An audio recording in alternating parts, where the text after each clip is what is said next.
Colonel Sufia কুৰেশ্বীক যিজন মানুহে গালি দিছিল সি এতিয়ালৈকে মুকলি ঘূৰি ফুৰিছে। তেওঁক পদৰ পৰা বৰখাস্ত কৰা হোৱা নাই। ধৰি ললো আপুনি তেওঁক এই কাৰণেই এৰেষ্ট কৰিব বিচৰা নাই কাৰণ SIT গঠন হৈছে, কিন্তু আপুনি তেওঁক বৰখাস্ত কৰিব পাৰিলেহেঁতেন। আপুনি সিটোও কৰা নাই। মধ্যপ্ৰদেশৰ মুখ্যমন্ত্ৰী এতিয়ালৈকে এই প্ৰশ্নবোৰৰ উত্তৰ দিব পৰা নাই। মই জানিব বিচাৰো কিয় এই সমস্যাবোৰ আছে, আৰু যেতিয়া আমাৰ সাংসদীয় মণ্ডলী যাব এই প্ৰশ্নবোৰ তেওঁলোকক সোধা হ'ব। আপুনি কি ভাবে এই প্ৰশ্নবোৰৰ উত্তৰ দিয়া সহজ হ'ব নেকি? একদম সহজ নহয়। হয়তো ৰেণু ভাটিয়াৰ বাবে, হয়তো কোঁৱৰ বিজয় শাহ, হয়তো জগদীশ দেৱৰায়ৰ বাবে যিয়ে আমাৰ সেনাক অপমান কৰিছে, এই সকলোৰে বাবে আমাৰ সাংসদীয় মণ্ডলী লাজৰ সন্মুখীন হ'ব পাৰে। কল্পনা কৰক যদি আমি ইয়াৰ বিৰুদ্ধে ব্যৱস্থা ললোহেঁতেন, যদি কোঁৱৰ বিজয় শাহক পদৰ পৰা বৰখাস্ত কৰা হ'লহেঁতেন, যদি যিসকল বিক্ৰম মিস্ত্ৰীৰ ছোৱালীক লক্ষ্য কৰিছিল তেওঁলোকক জেলত ভৰাই দিলোহেঁতেন, যদি প্ৰফেচাৰ আলী খান মাহমুদাবাদক কেৱল নিজৰ কথা উপস্থাপন কৰাৰ বাবে জেলত নিদিলোহেঁতেন,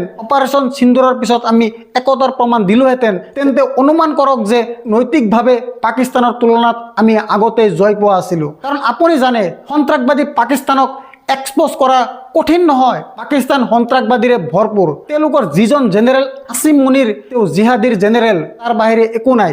এইটো তেওঁলোকৰ বাস্তৱতা। তেওঁলোকৰ নেতাৰ ভাষণসমূহ চাওক, তেওঁলোকৰ ভাষণ আৰু সন্ত্ৰাসবাদীৰ ভাষণৰ মাজত কোনো ভেদভাৱ নাই।